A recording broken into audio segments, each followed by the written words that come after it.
Some people have been in the business a long time and have not done a lot of multiple offers, whether you're working with a seller or a buyer. Some have done it now and then, but it seems now if something's priced correctly and it's there aren't a lot of flaws like a bad foundation, etc., you're going to have multiple offers right off the bat. And there's different ways of dealing with them, and they're not all the best ways that we've probably observed. So I'm going to give this part of the meeting over to Ben, and thank you very much. Well, you're welcome.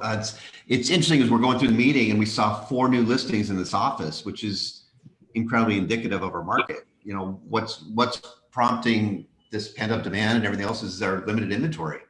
And having only 4 listings come up with almost 100 agents over the last week is telling in a lot of ways. You have incredibly limited inventory. Mike usually does the stats, and we're 50% less than we were a year ago, and we were arguably a seller's market a year ago. We've got significant pent-up demand. We've got buyers coming from San Francisco, Silicon Valley, Central Valley, Los Angeles, out of state. We have move-up buyers. We have entry-level buyers, all going for the same limited amount of inventory. And so what happens with that is we get more buyers. We used to, I think most of us that have been around for even 5 or 6 years saw that Silicon Valley was getting all of those multiple offers. And they would come down here thinking it would be the same thing down here, and they would make offers with no contingencies. And we're advising these people, you don't need to do that. We were a normal market. Well, we've changed. We are now getting that. Many of our listings, we've had 9 listings go in escrow in the last 3 months, and over half of them were multiple offers for various reasons.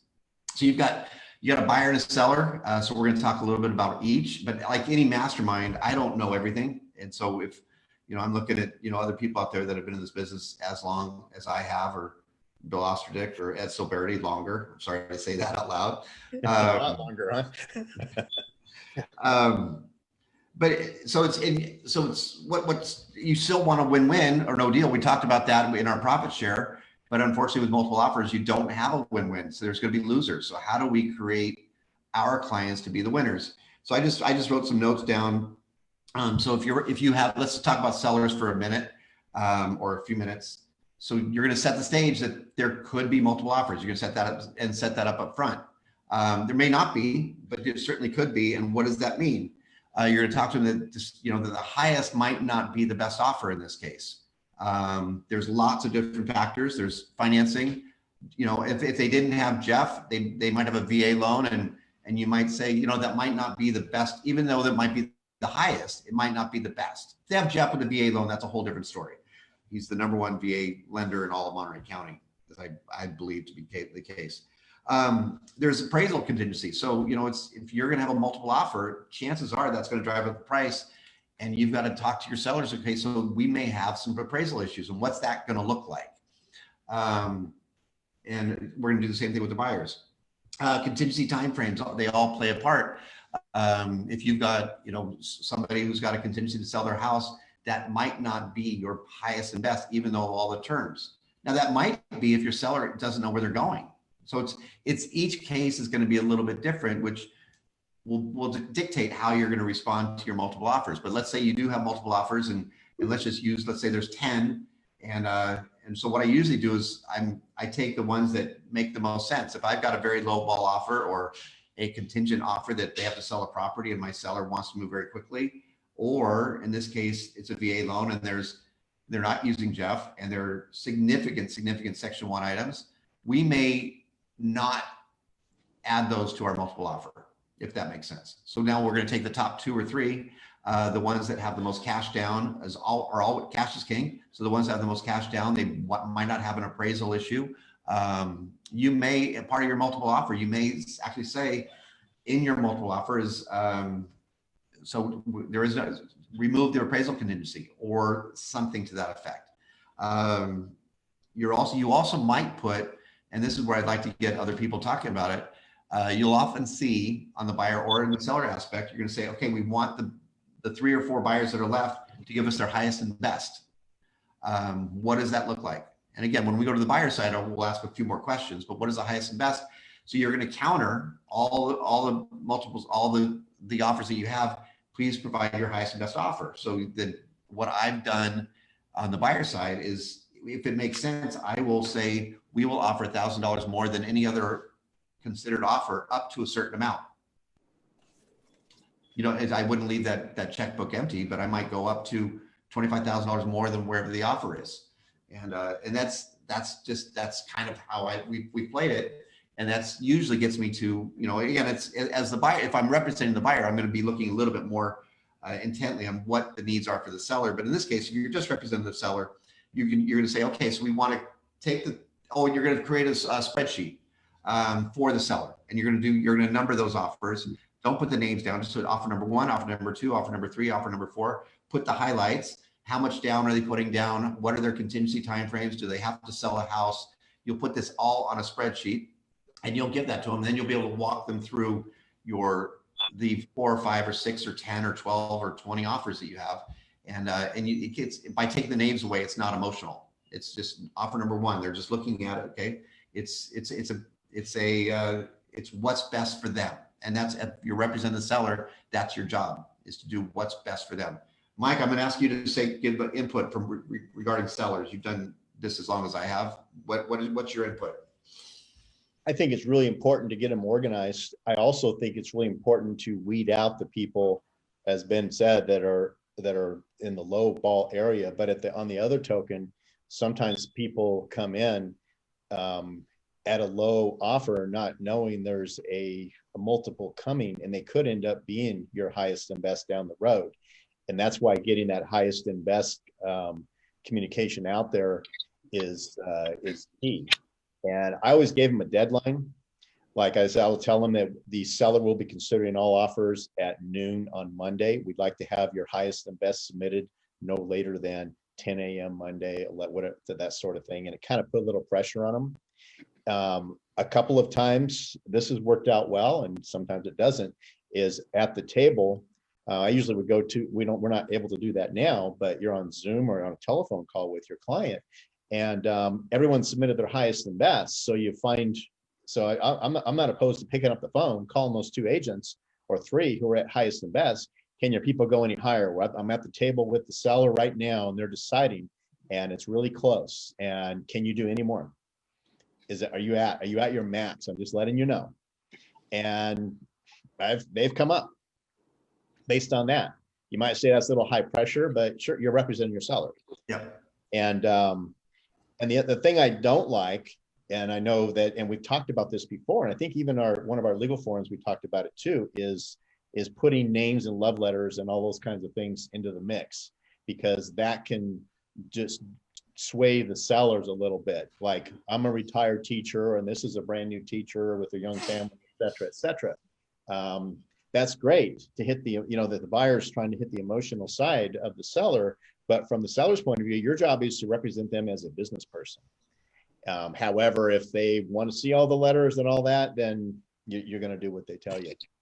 But I'd also say throughout the entire process, if you think there's going to be multiple offers and the first offer comes in, before you do the decision, I would tell that first offer, I've got 4 offers now. Do you want to restate your offer? Because you don't know that the seller's going to want to do a multiple. They may just say, I want to take the best and call it a day. They're not going to deal with it anymore. So I make sure that all the offers know how many offers are on the table, so that they can put their best foot forward just in case. And then we can still do a multiple counter afterwards. Yeah. And one more thing on sellers, this is very critical too, especially when you get up into a non-cash offer, and especially when you're getting into the loans with 20% or less down, is the appraisal.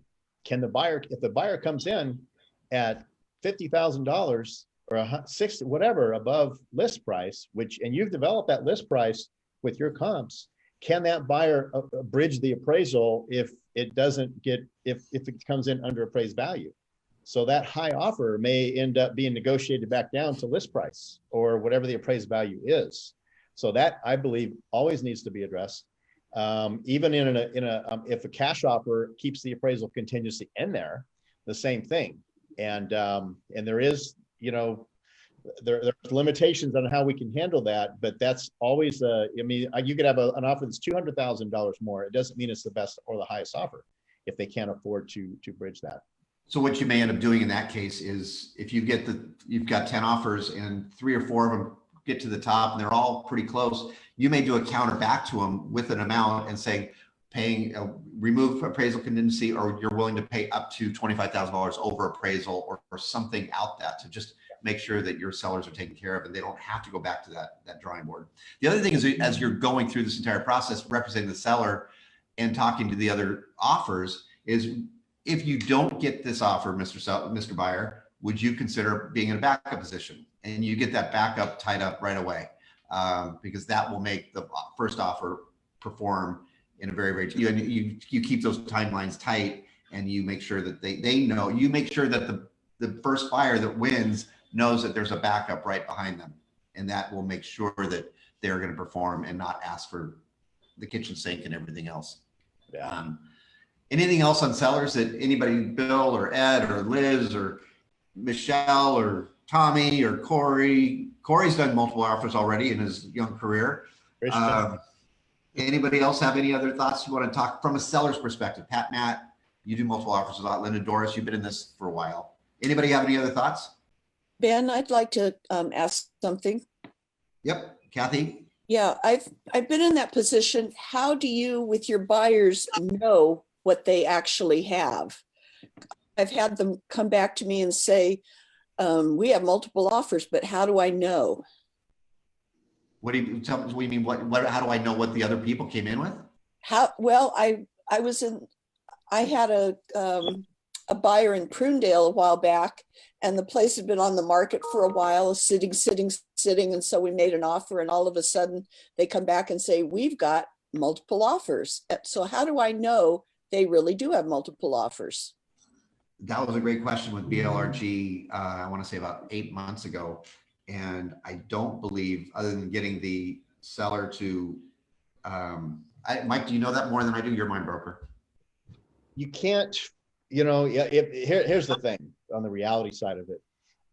If I sell you, I've got 4 other offers, that may not be my benefit. If I have no other offers, you might decide to pull out. I don't want to get involved in a multiple offer. There's no way for us to force the issue for them to disclose how many offers they have.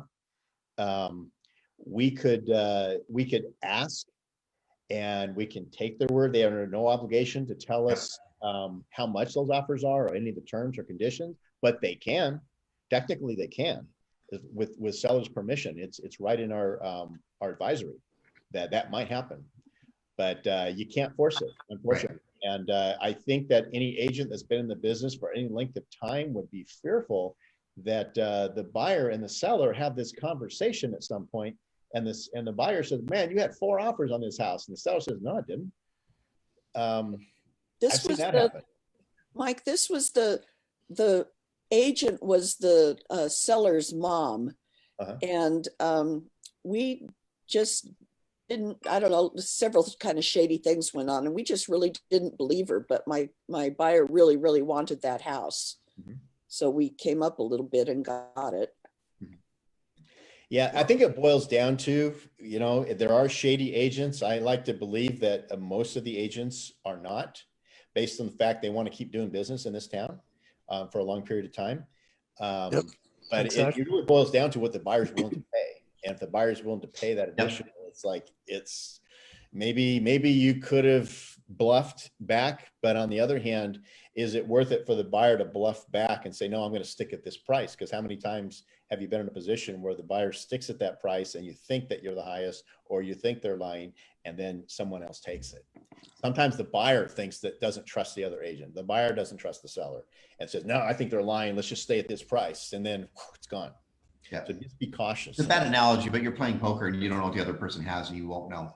If you want the house, you'll do what you can to get the house, and you won't, and you have to be comfortable with that. And that's advising the buyers. That's what we get to do, and say, we're not going to find out. So that's the answer, Catherine. Just you trust the system as much as you can, but you also say, okay, buyers, do you want this? And does this make sense to you? And that's, ultimately, if they're going to stay in the house for long enough, they're going to do fine. Let's talk about buyers for a second. So if you're representing the buyers, same thing, you're going to educate them on the market. And we know that in Seaside, there's 4 properties for sale. And if you're going to write an offer on Susan Spiegel's property, chances are there's other people also writing an offer, and you want to do two things. You want to minimally get through the first round. So we're going to basically write the best offer we can to get through if they are going to do multiple counter, and so you're going to, things like, and I'm just going to throw a couple things out there, is if you've got a VA loan with Jeff, like you would, because you're going to be a VA loan, you're going to have Jeff call the agent and let him know, how qualified they are.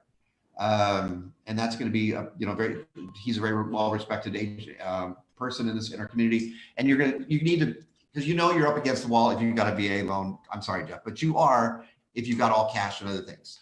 But you're going to try and put as many bullets in the gun, saying, all right, I've got the lender. We're incredibly well qualified. They want the property.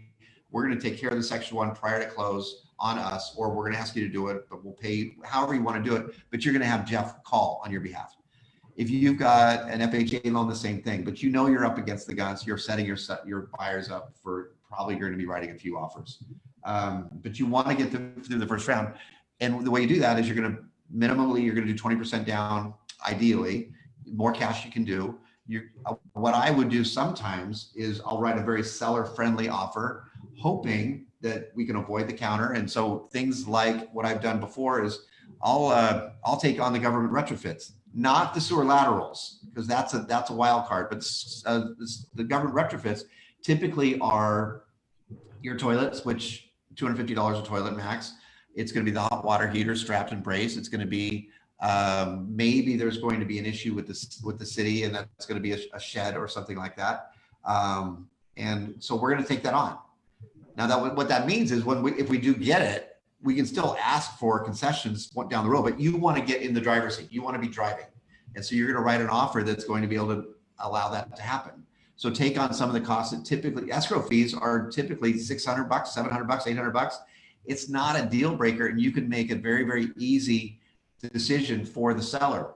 Now, if you know that the seller wants to stay there for a little while because they're not sure where they're going or they need a little extra time, you can say, we will allow the seller to live there for an extra 22 days, at no cost to the seller. And now you're basically giving away time, but you're getting the property. And so you're going to write a very seller-friendly offer in order to get to that point of either getting through the first round or hopefully getting accepted without the multiple counters. Mike? Yeah, I think that's you are playing to the seller.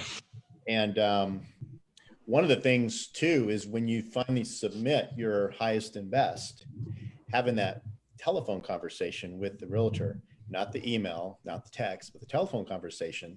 Let me know if there's anything I can do to improve my client's offer.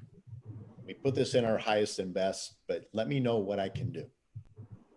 Kind of plant that. And those are those questions presented to me are what prompted me. I said earlier at the table, calling that agent up, says, hey, can you do another 10 grand? Can you do another 20? Can you do more? You might get it. And always you might get it. Don't not, it's in the bag. There's another part is when they're putting in their offer, there are some buyers who don't want to ever go over list price. They're principled until they get beat out on 5 or 6, then they go above list price. Is what if you went up, are you willing to lose this over a couple of $1,000s? If the list price is 1.1 and they're at 1.150, that's their highest and best. So if somebody else bids at 1.160, are you going to be okay with that? Are you going to sleep at night? Well, and they'll say, well, let's do 1.160. What if somebody comes in at 6, and I go as high as I can? I've actually had to pull people back because they've gone too high. But what are they willing to lose it over? And they wonder, and they say, well, that's a lot of money. It's extra money. I'm leaving it on the table. And say, well, what will you replace this with? What will you find at the price that you don't want to pay that is as good as what you see right here? And get them over that fear of losing the money. You can almost call it an insurance policy. You're paying a lot of money for insurance, insurance, automobile insurance, health insurance that you hope you never have to use, but you're still going to pay it. And they're paying insurance to hopefully, or at least they potentially paying insurance money to hopefully get the house that they want. And you find out real fast how badly that they want it. And the thing about it is there's, and I think buyers that have a lot of experience in multiple offers are usually the buyers that have been beat out a lot. That's how they get the experience. Agents who have a lot of experience in it are usually us that we get beat out a lot. And you obviously your buyer's decision on it all. But I've always found it best to counsel people, just assume that in that batch of offers they have, there's somebody wants that really, really bad. The question is, they want it as bad as you, or do you want it as bad as them? And because we're not, these offers, looking at what, from the seller side, they're not getting beat out by $1,000 or $2,000. They're getting beat out by tens of thousands, sometimes more.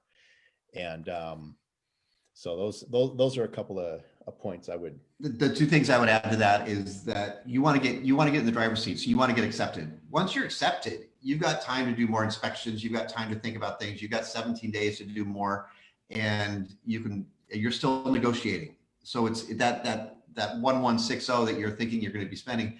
You can come back and ask for, we find out that the roof is near shot. You can ask for, a percentage of the roof or whatever, and get a credit and get some of that money back. They're not going to want to go back to the table and start the timeline in another 30 days, probably. Now, if they can always say no. So, but you at least have that ability to say, okay, so at least we're in. Now let's breathe and let's sit tight for 17 days or whatever our contingency time frame is to figure out, okay, now what do we have to do? And let's start talking about our money. Where's the money coming from? How do we make it easy for us? The other thing, and I mentioned it earlier, is I've done it twice in the last 3 buyers, is I've offered $1,000 more than any other buyer up to a certain amount, and we got both of them.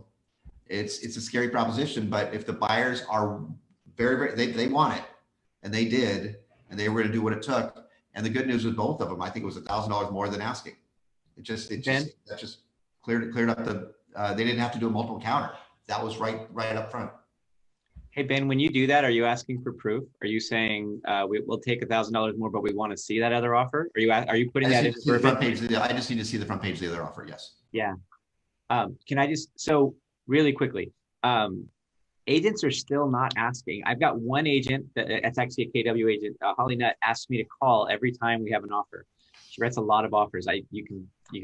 You see that she does a lot of business. But I got a call last night from a listing agent at 6 o'clock. We got the deal. There were 13 offers on the property. I think asking your lender to call is super important. I think getting that communication and saying, and she was like, oh, wow, I don't think I've ever worked with you, but I've heard your name. You're really old. And I said, that's really nice of you to say.